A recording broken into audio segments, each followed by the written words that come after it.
If you'd like to get out your Bible, we're heading back to Numbers tonight. The book of Numbers. That's the fourth book of your Old Testament. You make your way there. As you get there, how many of you have ever seen this old movie, 12 Angry Men, starring Henry Fonda? It came out in 1957. Frequently makes it onto some of the greatest movies of all time lists that you see out on the internet. I watched this movie with my dad growing up. I was a teenager. We would sometimes watch old movies together. And I have to say, my expectations were pretty low when I learned that the whole movie was just going to be these 12 guys in one room talking the whole time. And that's really what the movie is. It's about these 12 jurors who are a part of this trial. And you don't get to see the trial. You just see these guys in a room hashing out the details of this trial, trying to decide whether the boy in question had actually committed murder or not. I thought that sounded like I would probably get a little bored after a while, but it was a really good movie, and it's all about how this one particular juror, there he is, Mr. Henry Fonda himself, is convinced that this boy whose fate is in their hands may actually be innocent, when everybody else in the room thinks that he is guilty. And they need a unanimous vote. And so the first thing they do, they go around the room and they take a little vote on this. And guess what? 11 of them say he's guilty. And one of them says, hold on. And the whole rest of the movie is about that one juror trying to persuade the others to just wait and let's really look for what's true before we make up our minds on this. You know what I would really like? I would really like to sit down and watch this old movie with Caleb from the Bible and sit down and watch this. You know, the figure in Numbers that we're about to meet here tonight in our scripture. I wonder if he would watch this and say, yep, I have been there before. Because Caleb, as some of you may know, if you remember his story, he was just one dissenting voice in a group full of 12 men. We call them the 12 spies in this story from Numbers chapter 13. So if you haven't gone there already, book of Numbers, we're going to be in chapter 13 tonight. We started this series on Numbers just 2 weeks ago. We've already talked about the fact that maybe Numbers is not the book we've spent the most time with in the Old Testament. It might not be our most familiar Old Testament book. But if there's one passage that really stands out among the rest as one we do talk about, it's probably this one right here. The story of the 12 spies. So let's read it together. The Lord said to Moses, this is verse 1 of chapter 13, send some men to explore the land of Canaan, which, and I really want you to focus on this next part, which I am giving to the Israelites. Now, what does that sound like to you? Does it sound like the fate of this situation is kind of up in the air and it might go one way or maybe it might go another way? Is that what that sounds like to you? Not exactly. When God talks about this future invasion into Canaan, these battles that they're about to face with the Canaanites, when he talks about their journey into the promised land, he talks about it like it's a done deal. I am giving this land to the Israelites. They've come all this way for this very reason, chasing this very promise. And God says, here's what I need you to do. You're going to send some people into this land ahead of you to go scope things out. So from each ancestral tribe, says verse 2, send one of its leaders. So that's what they do. For the next 16 verses, if you're following along in your Bible, you're going to get the list of the names of the men who are going to serve as the spies that they send into the land of Canaan. That's what we get. We get their names, what tribe they come from, what who they're the son of. Honestly, I really wish we could have a little more here. There's lots of places in the Bible where I wish we could have a little more.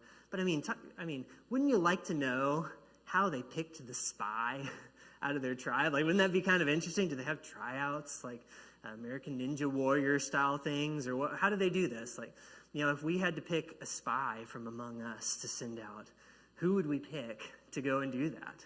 I mean, I don't know. Who could be? I think it'd probably be either Joe or Connie, but, how do you choose? But here we got these 12 spies. They pick out one representative from each tribe, and one of them is named Hoshea, but Moses doesn't like that name very much, so he gives him another name, the name Joshua. You might remember Joshua. It's a whole other book of the Bible after him. Another one is named Caleb. And that's who we're really going to be focusing on tonight. And the rest of these 10 spies have names that you would not remember in a million years. One of them's named Shammua, one's named Shaphat, Egal, Gadiel, Amiel, Palti. You remember Palti? You don't remember any of these people's names listed here. No one will remember their names to history, even though they're in our Bible. But everybody remembers Joshua and Caleb. And we're going to find out why. So the time comes to send these 12 spies out into Canaan. So Moses gives them these instructions. When Moses sent them to explore Canaan, he said, go up through the Negev and on into the hill country. If you were looking at this on the map, he'd say, go in from the very southern part of Canaan. You're coming up out of Egypt, so you're going up north from Egypt. You're coming in through the southern part of Canaan and go all the way to the top of the land that I have given you, to the hill country in the furthest part of the north. See what the land is like. Whether the people who live there are strong or weak, whether they're few or many. What kind of land do they live in? Is it good or is it bad? What kind of towns do they live in? Are they unwalled or are they fortified? Like, how is the soil? Is it fertile or is it poor? Are there trees in it or not? Do your best, Stephen says, to bring back some of the fruit of the land. We're told it was the season for the first ripe grapes. So, verse 21, they went up and they explore the land. Just like they were told to do. They start in the south, in the Negev, and they come up to Hebron. And we're told that this is where the descendants of Anak live. Which we're going to come back to that in just a minute. And when they reached the valley of the Eshcol, they cut off a branch bearing a single cluster of grapes. And 2 of them carried it on a pole between them, along with some pomegranates and figs. Like, I don't know if this is hyperbole or not, but that's got to be a big cluster of grapes, right? They're carrying it between them on a pole. I've always thought that was very interesting. But this is the fruit of the land. And that place was called the Valley of Eshcol because of the cluster of grapes that the Israelites cut off there. So far it sounds like they're on a pretty good trip, right? And at the end of 40 days, they returned from exploring the land. Now, I don't know about you, but I have to think that these 12 guys who have been kind of off by themselves now, together, for 40 days, spying out the land and hiding and traveling and whatever all they do from the very tip of the south to the very top of the north, I have to think when they get back to the Israelite camp and they're going to give this report on what they've seen, it's probably not a secret amongst them how they're all going to vote. They've just spent 40 days just together, just them, soaking this all in. And then they come back. They came back to Moses and Aaron and the whole Israelite community. And this is where we learn that we've got a split jury on what should happen next. There's 10 on one side. This is what they have to say. We went into the land which you sent us, and it does flow with milk and honey. Here is its fruit. Picture them handing over that massive cluster of grapes. This might be the most important word in the whole story, though. But, word of contrast. However, despite how good it is, and it really did live up to the billing, the land was good, but the people who live there are powerful. And the cities are fortified and very large. And besides that, we even saw the descendants of Anak there. This is the second time this has come up. What is this talking about? Does anybody happen to remember this small, obscure detail from the story of the 12 spies? No, the descendants of Anak. What's the big deal about all this? Anybody remember? They were big. That's the best way of summing it up that we could possibly have had, because that's exactly right. So if you go a little further down, it's going to come up a third time that these descendants of Anak are in the land. And there we learn that these are descendants of what Genesis calls the Nephilim.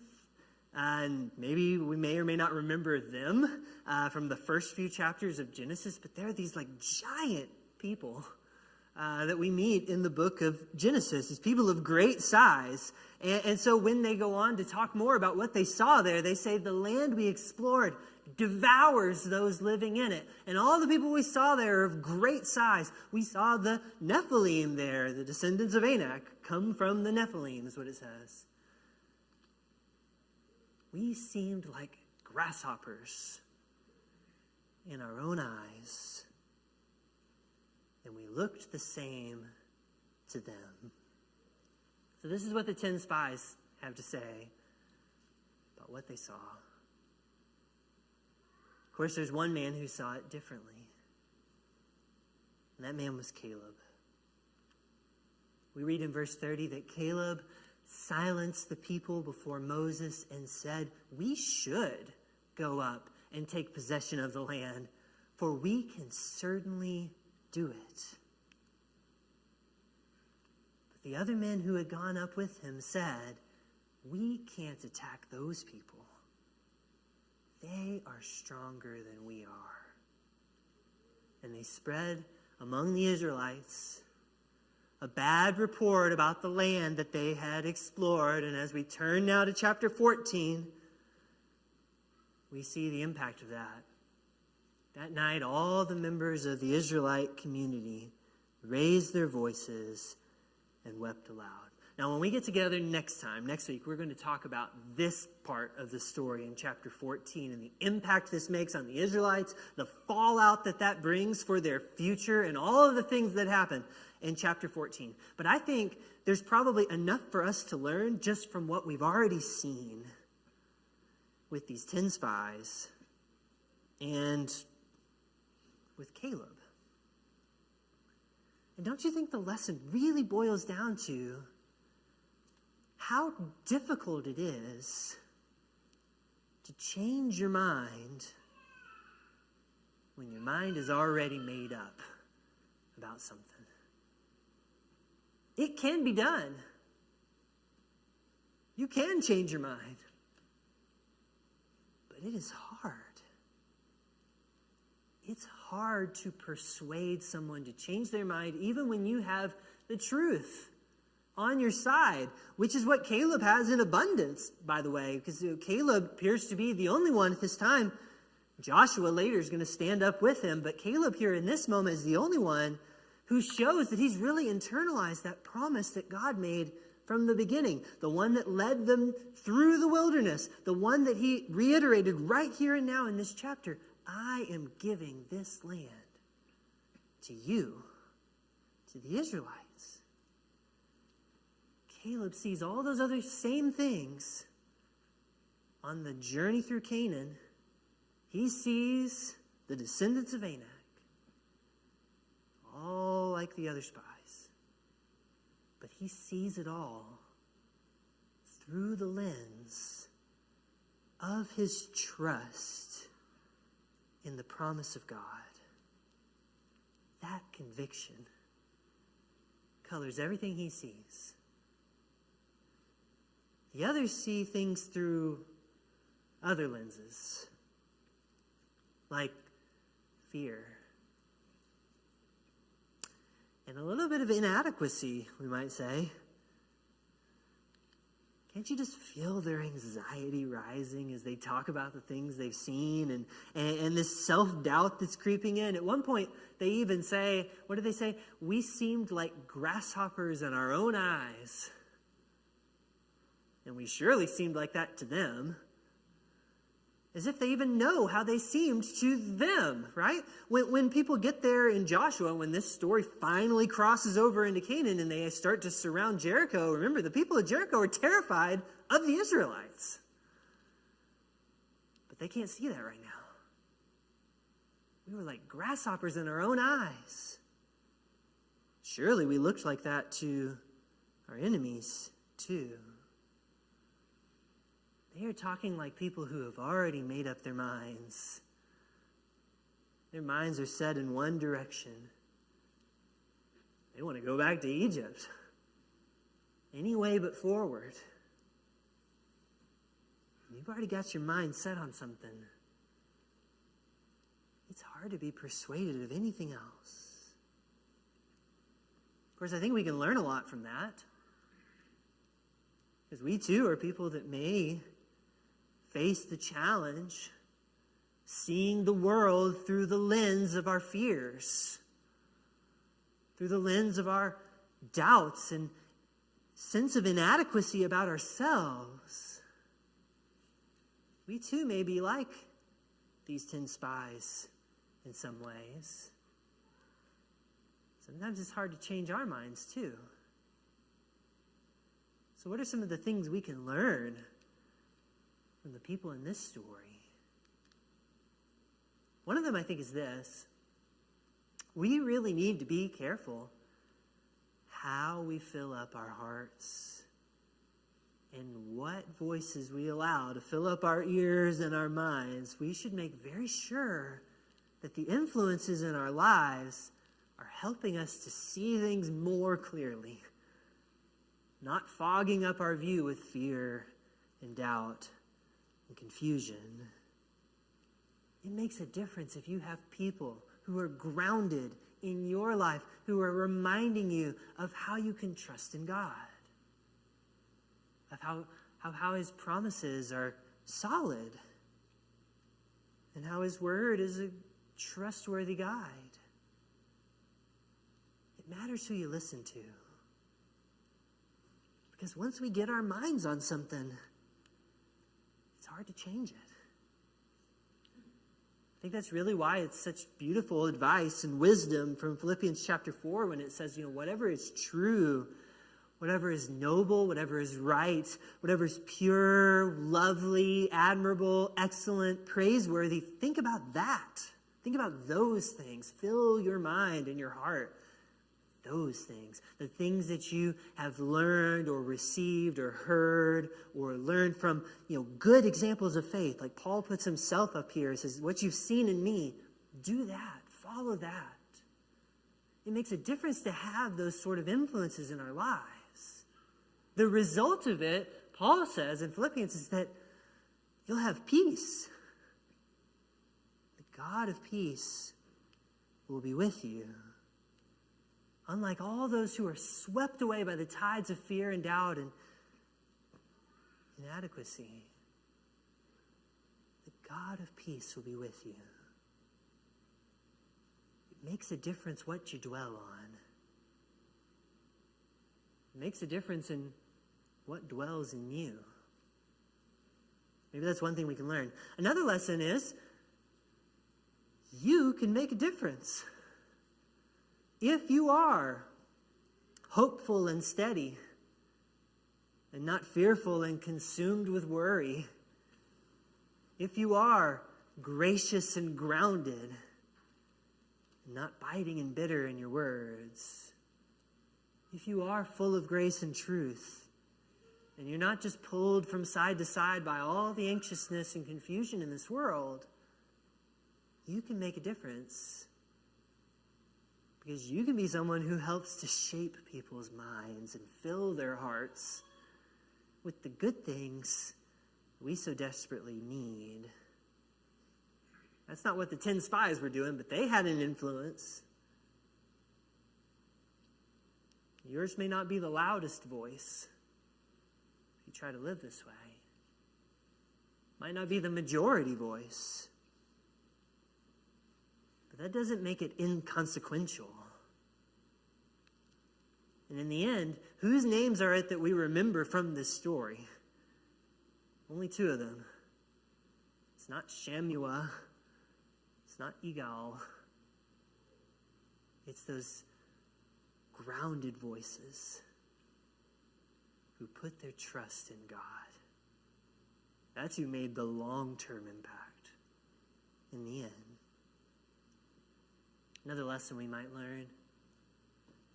We got to be careful about having our minds closed too quickly. That doesn't mean that we let anything and everything that we hear and see in and give it all equal weight. That was what we were talking about with the first one. We got to be very cautious about who we listen to. James chapter 4 talks about how there is wisdom from above, there's wisdom from below, and only one of those is going to do us any good.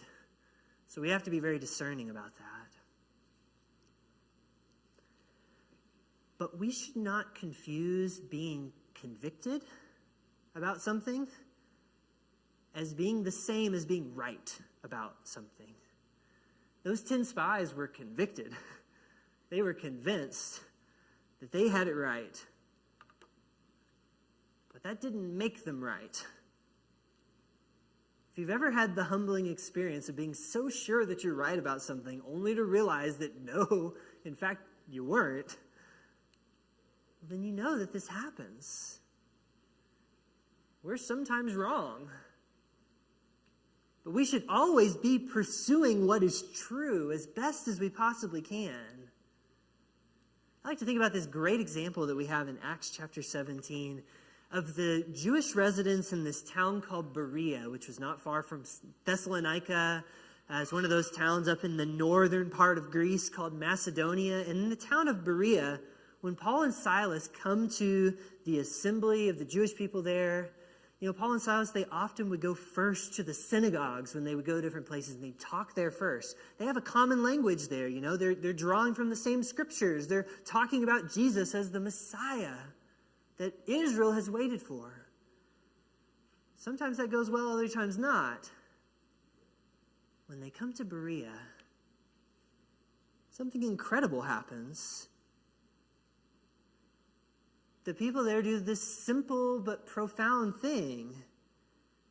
They heard what Paul taught, and they examined the scriptures every day to see if what Paul said was true. And as a result, many of them believed. Imagine that. Here are people whose minds really do change. They change. It can happen. It happens if you're humble enough to recognize I could be wrong and courageous enough to search for the truth where truth is really found. I think these folks in Berea are awesome because they neither believe or dismiss what Paul says just right out of hand. We might get excited when people just believe it right out of hand, but this is far better. They don't just say yes or no right out of hand. They search the scriptures. They see if what they heard was really true. Imagine how our story in Numbers might have gone differently if that outlook was a part of it. Here's what we saw when we went out into the land. Let's listen to God. See if what we thought we saw was really true. Jesus told this parable that, man, has really been sticking with me lately. It was about wine and wineskins. Sometimes maybe you've had this experience that you're reading through the scriptures and some part of it just kind of finds its way into your prayer life. some theme from the scriptures or maybe some phrase just really sticks with you and you find yourself praying about it. About a year ago, I was preaching through Abraham's life, and I got to that part of the story about Abraham and Sarah, and when the divine messenger says to Sarah, "Is anything too difficult for the Lord?" I don't know, something about that just stuck with me, and it's been like a part of my prayers for a while now, just to remember, nothing is too difficult for the Lord. So a couple months ago, I was reading through Mark, and I came across this thing that Jesus says about wine and wineskins. And that, too, has been just like popping up in my prayers. What Jesus said is no one pours new wine into old wineskins. Why? Because the wine would burst the wineskins. It expands, and then the old wineskins have already stretched out as far as they can stretch, and they can't stretch anymore, and so they burst. And both the wine and the wineskins would be ruined. So you pour new wine into new wineskins, is what Jesus says, because those new wineskins are flexible enough, they're stretchy enough to take in the new wine without bursting their bubble. Jesus said that to some of the people in his day, the Pharisees, who at the time they were not so much like the Bereans in Acts chapter 17, because they were convinced about a few things. But being convinced is not the same as being right. Lately, I find myself praying more and more that my heart will be like a new wineskin, not an old one. That our hearts would not be too hardened to take in the pure wine of the gospel. That it wouldn't burst us, but that it would fill us up. You know, sometimes, maybe some folks who are called pessimists, and I say that because sometimes I am one, might look at people and say, that person's heart's so hard, they will not change. That's just the way they are. Once a wineskin gets old, once a heart grows hard, that's just that. But a God who's able to move mountains is surely able to stretch out an old wineskin. And a God who is able to open up tombs and raise the dead is surely able to open up a heart that seems hard. And the same God who said, I will give you this land, is also the one to say to his people, I will give you a new heart, put a new spirit in you, and I will remove from you your heart of stone, give you a heart of flesh. I guess that's what I've been praying for me. So I don't want to be an old wineskin. I'd rather be like Caleb was. And on that note, did you know that the story of Caleb actually ends with a very happy ending? Maybe not right away. Actually, if we get to the next chapter, as we will next week, you'll realize that it does not end very happily right then and there. But for Caleb, it sure would be a nice ending if, after making that courageous stand that he makes and really putting his trust in God and saying, we should go up because we can do this, wouldn't it be nice if Caleb actually got to experience what he believed could happen? Isn't that exactly what does happen? There's only two people who actually make it into the promised land. One of those is Joshua. The other one is Caleb. So in that sense, they really do get to see this hope becomes a reality, but it actually goes deeper than that. Because there's this amazing story in Joshua chapter 14. If you want to follow along, you can. So the book of Joshua is the story of Israel when they finally go into the promised land, and they're taking the promise to be their own, and they're fighting with the Canaanites, and God is making good on his promise. Things start out wonderfully in the beginning. Then it kind of gets a little rocky, and everything's kind of up and down the rest of the way. They make some great victories. Sin creeps in. Momentum starts to slow. The whole second half of Joshua, there's large swaths of the promised land that they haven't even gotten to yet. Well, in Joshua 14, it's been 45 years since that fateful day when the 10 spies went out into Canaan. Remember what they saw? They saw the giant descendants of Anak there, and they were afraid, and they said what they said, and all of that happened afterward. 45 years have passed since Caleb stood up and said, we can do this. And in Joshua 14, he comes to Joshua, Caleb does, and he says this, you know what the Lord said to Moses, the man of God at Kadesh Barnea, about you and me. He's talking about Numbers 13. I was 40 years old when Moses, the servant of the Lord, sent me from Kadesh Barnea to explore the land. This is when he was sent to be a spy. He said, I was 40 years old then, and I brought him back a report according to my convictions. But my fellow Israelites who went up with me made the hearts of the people melt in fear. I, however, followed the Lord my God wholeheartedly. So on that day Moses swore to me, the land on which your feet have walked will be your inheritance, and that of your children forever, because you have followed the Lord my God wholeheartedly. Now then, just as the Lord has promised, he has kept me alive for 45 years since the time he said this to Moses, while Israel moved about in the wilderness. Here I am today, 85 years old. I am still as strong today as the day Moses sent me out. I'm just as vigorous to go out into battle now as I was then. Now give me this hill country that the Lord promised me that day. You yourselves heard then that the Anakites were there. The giants are up there. And their cities are large and fortified. But the Lord helping me, I will drive them out, just as he said. Isn't that incredible courage?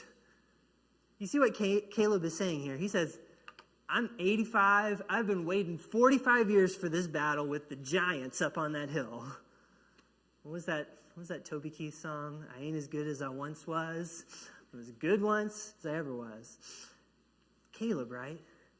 He believes that with the Lord helping me, I'll drive him out, just as God said. And that's exactly what he does. It's 45 years in the making. But on that day, Hebron belonged to Caleb. And it has ever since, what Joshua says. Because he followed the Lord, the God of Israel, wholeheartedly. I hope that the same can be said of us. That we learn to see the life we lead like Caleb saw. With the Lord helping me, things will be as he has said. My job is to follow the Lord wholeheartedly. Maybe that speaks to you today. I think we have a lot to learn from these stories in Numbers, and this one in particular helps us to remember how important it is to fill our hearts with the right voices. Helps us to remember what a difference we can make when we can be like Caleb, grounded and ready to point to trust in God. Maybe we're reminded that sometimes, although we're sure of ourselves, sometimes it's appropriate and important for us to continue to search and make sure that what we really hold in our hearts really is true.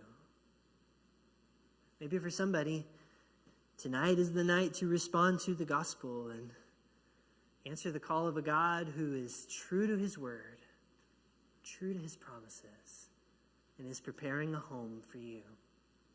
However you might be called or challenged, let's take a moment and respond now as we stand and sing.